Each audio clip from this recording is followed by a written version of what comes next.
Pak. Luar biasa sekali ya Pak Arif kita ini ya. Betul-betul langsung di.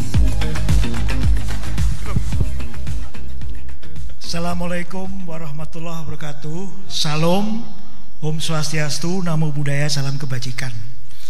Ibu Bapak sekalian, terutama Pak Bram ya, yang sudah mengundang kita. Tadi saya sempat diskusi dengan Pak Bram. Jadi saya masuk ke Kemenku itu 31 tahun yang lalu. Jadi saya sudah melewati berbagai krisis Pak Bram. Jadi saya dulu sering bicara juga dengan seniornya Pak Bram tadi yang disebut dari Warta Ekonomi ya, Bu Uni Lubis, kemudian tadi Pak Eko, Infobank ya, itu generasi lama, tapi masih tetap fresh. Dan saya ucapkan selamat nih Pak Brams ya, moga-moga ini akan menjadi hikmah buat kita bersama. Pak Bram mempertemukan kita bersama. Tadi antara regulator, kemudian pelaku, ya, kemudian juga mungkin dari media juga. Jadi barangkali saya tadi ketemu Pak Edi juga, beliau dari BPD Jatim, Pak Faisal juga BKPM. Pertemanan atau persentuhan dengan BPD Jatim juga sudah lama. Dulu tahun 98 nih, waktu itu mungkin Pak Bram udah lahir belum 98? Udah jadi wartawan ya. Jadi 98 itu ada yang kita sebut sebagai Krismon. Masih ingat ya? Itu sebenarnya kalau di dunia internasional adalah krisis Asia. Tapi di Indonesia dikenal sebagai krisis perbankan, salah satunya. Kemudian krisis ekonomi, kemudian Krismon, kemudian ada yang menyebutnya sebagai krisis multidimensional. Karena sebuah pemerintahan yang sudah 32 tahun berkuasa kemudian digantikan dengan sebuah rezim reformasi. Kenapa saya membuka pembicaraan kita mengenai tadi 998? Ini sangat relevan dengan topik hari ini ya, yaitu ketangguhan perbankan. Jadi kalau kita lihat di tahun 98, mungkin Bapak Ibu sekalian yang di BPD masih ingat kita melakukan rekapitalisasi perbankan. Salah satunya adalah Bank Pembangunan Daerah yang sekarang menjadi Bank Jatim, Bank Jabar, Bank dan semua bank itu. Nah, moga-moga ini nggak terjadi lagi. Jadi kalau mungkin Pak Bram ada teori ya, too big to fail. Nah, kita dulu pernah melakukan rekap bukan kepada bank-bank yang too big to fail atau too interconnected to fail, tetapi kepada para BPD. Tapi alhamdulillah ya, kita bisa melewati hari-hari yang panjang itu, sehingga kita sekarang sudah memiliki satu fondasi, yaitu dasar hukum. Jadi saya yakin Bapak Ibu sekalian juga mengikuti ya, mengikuti perkembangan tadi yang disebut sebagai dasar hukum. Jadi tahun 2023 lalu kita mengundangkan apa yang kita sebut sebagai Omnibus Law sektor keuangan, Financial Sector Omnibus Law. Itu diundangkan dengan Undang-Undang 4 tahun 2023, yaitu undang-undang mengenai penguatan dan pengembangan sektor keuangan atau Undang-Undang P2SK. Kebetulan kalau tadi Bu Putri datang ke sini, saya sebenarnya ingin menyampaikan terima kasih karena undang-undang itu atas inisiatif DPR.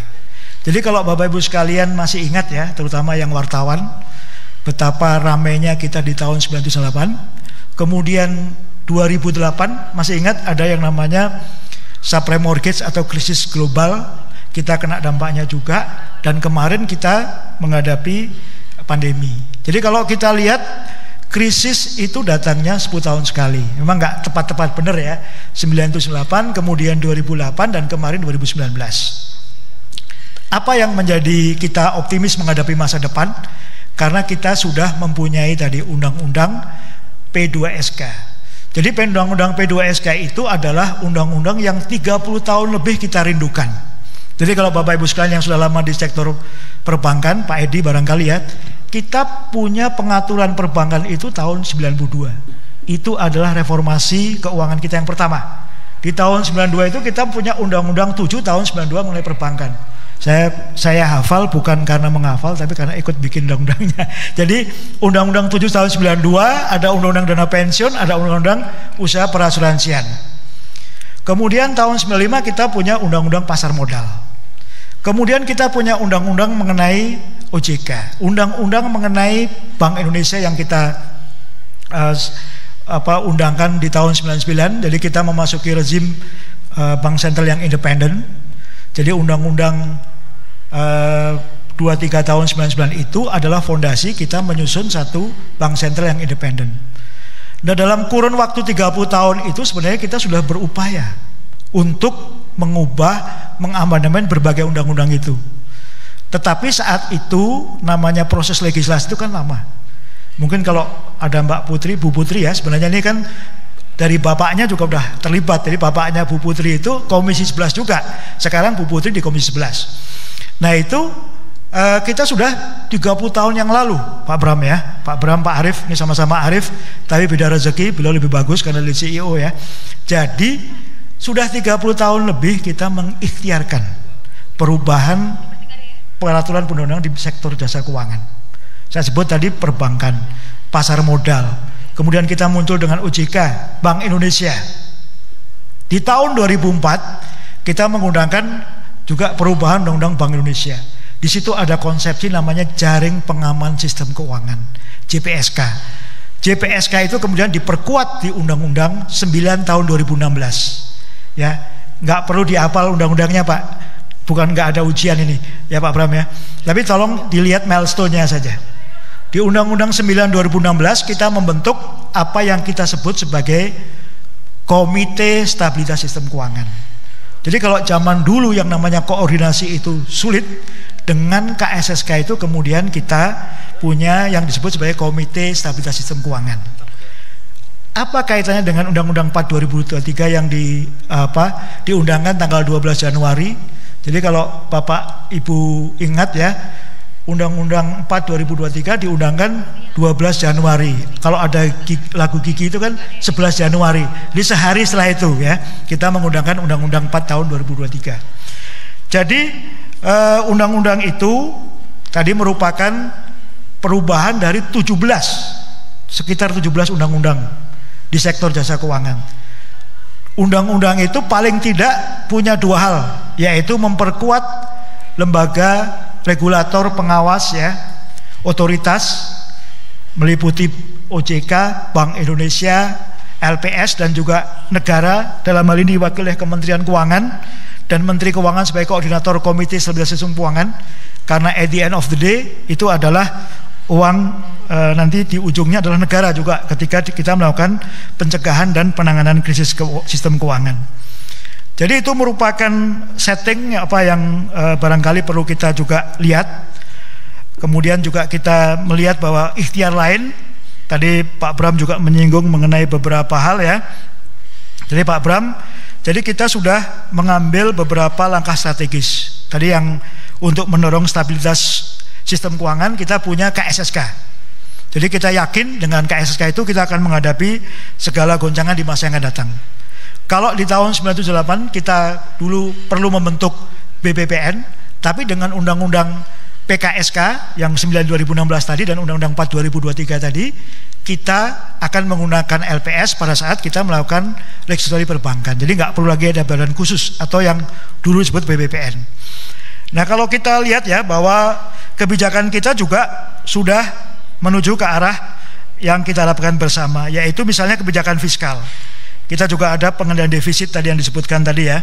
Dan ini merupakan upaya dari pemerintah menjaga stabilitas fiskal dan mengurangi ketergantungan pada utang. Selain itu juga kita melakukan efisiensi melalui beberapa program strategis.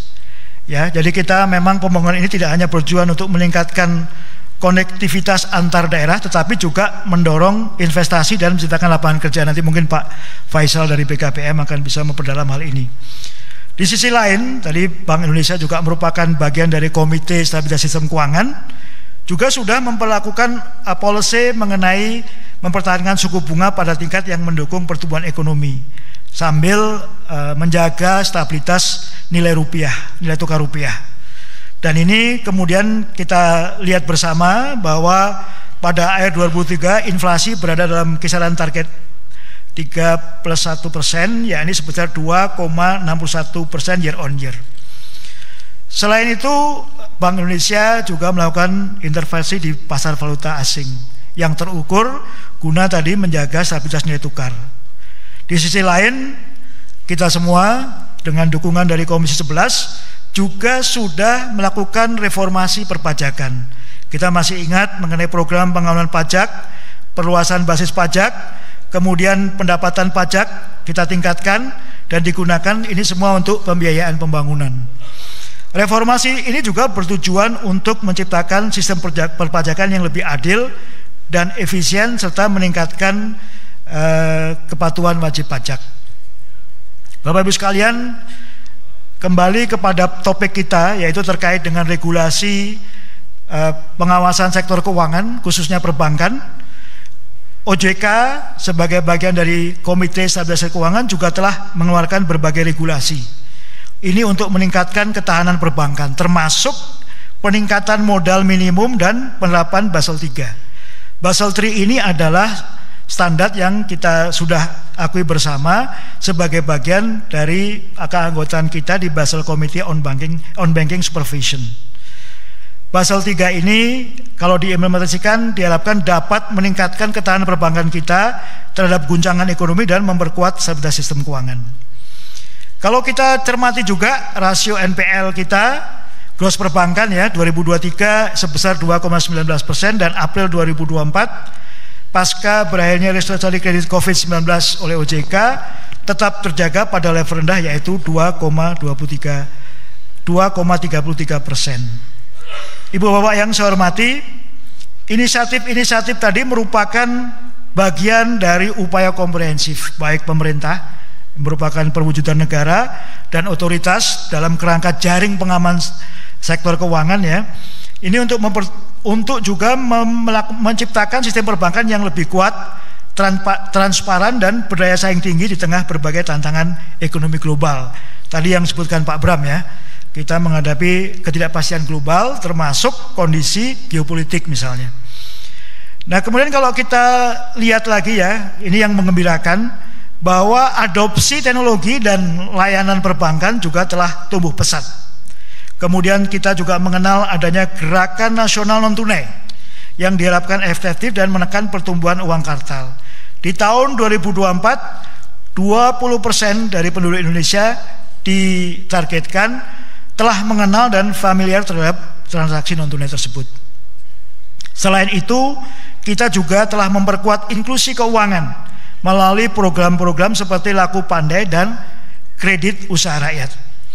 Data terkini menunjukkan bahwa jumlah agen Laku Pandai mencapai 1,36 juta agen dari 34 bank. Ini sangat membirakan dan tersebar di 512 dari 514 kabupaten seluruh kota di Indonesia. Kemudian ada namanya keuangan tanpa kantor tadi ya dalam rangka inklusi, bertujuan juga untuk memberikan layanan keuangan kepada masyarakat yang belum terjangkau. Kita juga melihat perkembangan dan efisiensi perbankan melewati berbagai perkembangan teknologi seperti kecerdasan buatan, artificial intelligence, big data, blockchain yang kemudian sudah mulai diadopsi untuk meningkatkan proses analisis kredit misalnya. Bapak Ibu sekalian, seperti yang disampaikan Pak Bram di awal tadi, perbankan senantiasa memiliki peran strategis. Jadi kita ingat tadi krisis tahun 1998 ada 52 bank dibeku kegiatan usaha, ada 16 bank dalam likuidasi. Kemudian kita merekap bank-bank swasta besar ya, kemudian juga bank-bank BPD. Itu semua dilakukan untuk mempertahankan fungsi intermediasinya. Jadi mempertahankan perbankan bukan mempertahankan pemiliknya, banknya, tetapi adalah fungsi intermediasinya. Kalau kita lihat ke depan, harapan banyak digantungkan kepada perbankan. Pembiayaan infrastruktur, proyek energi dan sektor publik lainnya bergantung pada dana dari sektor perbankan. Untuk itu tentu saja kata kuncinya adalah kolaborasi yang erat antara pemerintah, negara, ya, sektor perbankan dan lembaga keuangan lainnya guna menciptakan skema pembiayaan yang inovatif dan berkelanjutan. Salah satu kolaborasi ini adalah melalui pembiayaan proyek infrastruktur yang menjadi prioritas pemerintah. Perbankan juga mendukung sektor-sektor strategis lainnya seperti energi terbarukan. Mungkin nanti dari Pak Faisal dari BKPM bisa mengelaborasi. Juga pengembangan kawasan industri. Nah, pembiayaan untuk proyek energi terbarukan tadi termasuk untuk pembangkit listrik tenaga surya dan angin.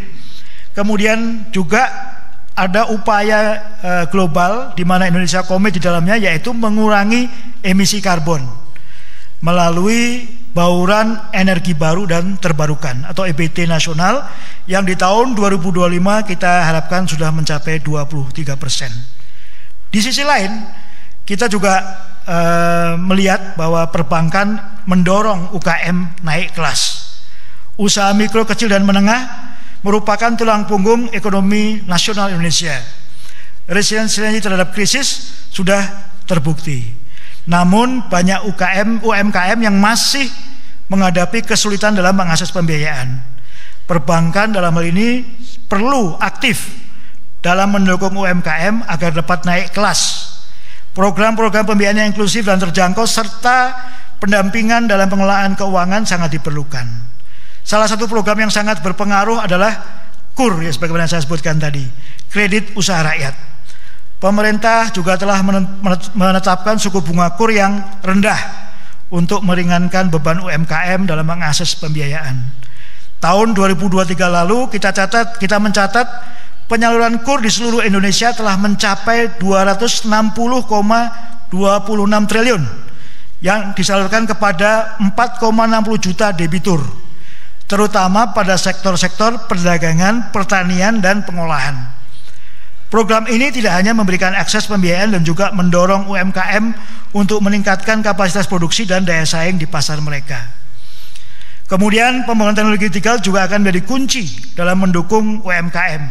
Melalui platform digital, UMKM dapat dengan mudah mengakses pasar yang luas, meningkatkan efisiensi operasional dan memperbaiki manajemen keuangan mereka.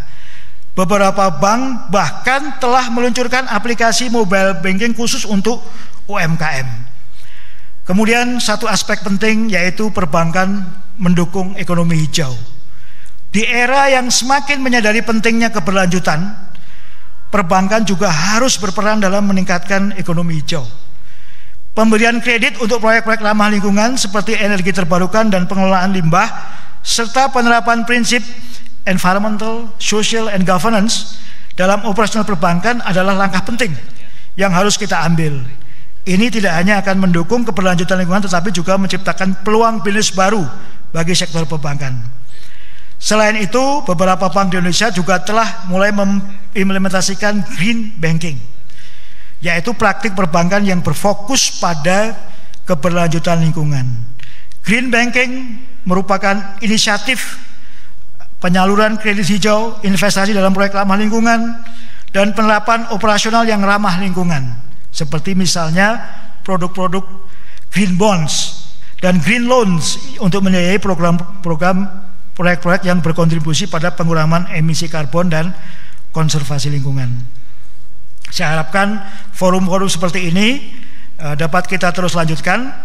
Ini akan menjadi sarana kolaborasi yang sangat kuat antara regulator, praktisi, stakeholder lainnya. Bapak Ibu sekalian, dalam kesempatan ini saya mengundang partisipasi Bapak Ibu sekalian. Di awal tadi sudah sampaikan bahwa kita memiliki undang-undang mengenai Omnibus Law sektor keuangan. Undang-undang yang mengubah 17 undang-undang selama kurun waktu 30 tahun yang sudah kita terbitkan. Undang-undang itu memerlukan implementing regulation, peraturan pelaksanaannya.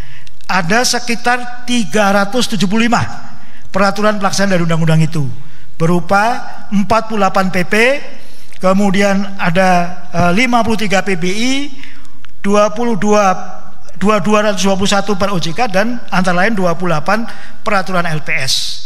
Ini merupakan partisipasi kita bersama untuk mewujudkan sektor keuangan yang lebih baik. Kita seperti juga pada saat penyusunan Undang-Undang P2SK, kita mengundang seluruh partisipasi masyarakat yang kita sebut sebagai meaningful participation, yang meliputi 3 right, yaitu right to be here, ya, right to be explained, dan right to be considered, ya, untuk agar regulasi jasa keuangan kita terutama perbankan lebih baik untuk menumbuhkan ketangguhan perbankan nasional di tengah turbulensi ekonomi global. Itu barangkali yang saya bisa sampaikan. Nanti mohon kita bisa partisipatif ya. Website dibuka, draft RPP dilihat, silahkan memberi masukan. Itu barangkali yang kita sampaikan. Terima kasih. Billahi taufik wal hidayah. Wassalamualaikum warahmatullahi wabarakatuh. Waalaikumsalam warahmatullahi wabarakatuh. Terima kasih Pak Arief. Izin berkenan Bapak untuk tetap berada di atas stage. Ya, karena setelah ini kita akan ada pemberian kenang-kenangan atau cindera mata yang akan langsung diserahkan oleh Bapak Bram S. Putro. Untuk itu dengan hormat kami mengundang kepada Bapak Bram S. Putro untuk dapat menyerahkan kenang-kenangan kepada Bapak Arief Wibisono selaku staf ahli bidang jasa keuangan dan pasar modal Kementerian Keuangan Republik Indonesia. Bapak Ibu, mungkin ada yang mau nanya ke Pak Arief? Ada yang masih penjelasan Pak Arief masih bingung? Udah jelas semua? Ya sayang Bapak masih di sini. Ada yang mau nanya nggak? Saya berkantor di lantai 7 gedung juara 1 Kementerian Keuangan. Bapak Ibu silakan datang ke tempat kami karena tadi saya sampaikan bahwa kita sedang menyusun implementing regulation dari Undang-Undang P2SK. Jadi penting buat Bapak Ibu sekalian ya untuk berpartisipasi karena ini masa depan Bapak Ibu sekalian. Kita ini yang sudah 30 tahun, kalau Pak Bram waktu itu kan belum lahir. Jadi monggo diteruskan oleh Pak Bram. Nanti kita menancapkan fondasi yang kuat. Itu barangkali Pak Bram. Lantai 7 nomor HP Pak. Nomor HP saya nggak enak sama ibu-ibu nanti. Gitu ya. Nanti ada stafnya mungkin bisa di-share. Matur suwun, terima kasih Pak Arief. Terima kasih. Nanti kita mampir ke lantai 7. Siap ya. Oke baik, Pak Bram izin berkenan untuk menyerahkan kenang-kenangan. Iya, ini dia ucapan tanda terima kasih dari The Economics, khususnya dari founder and CEO The Economics, yang mengucapkan terima kasih kepada Bapak Arief Wibisono yang sudah hadir dan juga memberikan banyak sekali informasi mengenai perbankan nih, khususnya di turbulensi ekonomi global dan ketangguhan perbankan nasional. Boleh dong kita berikan tepuk tangan yang meriah Bapak Ibu. Terima kasih Bapak yang sebesar-besarnya. Semoga kita doakan perbankan memiliki fondasi yang kuat untuk terus menghadapi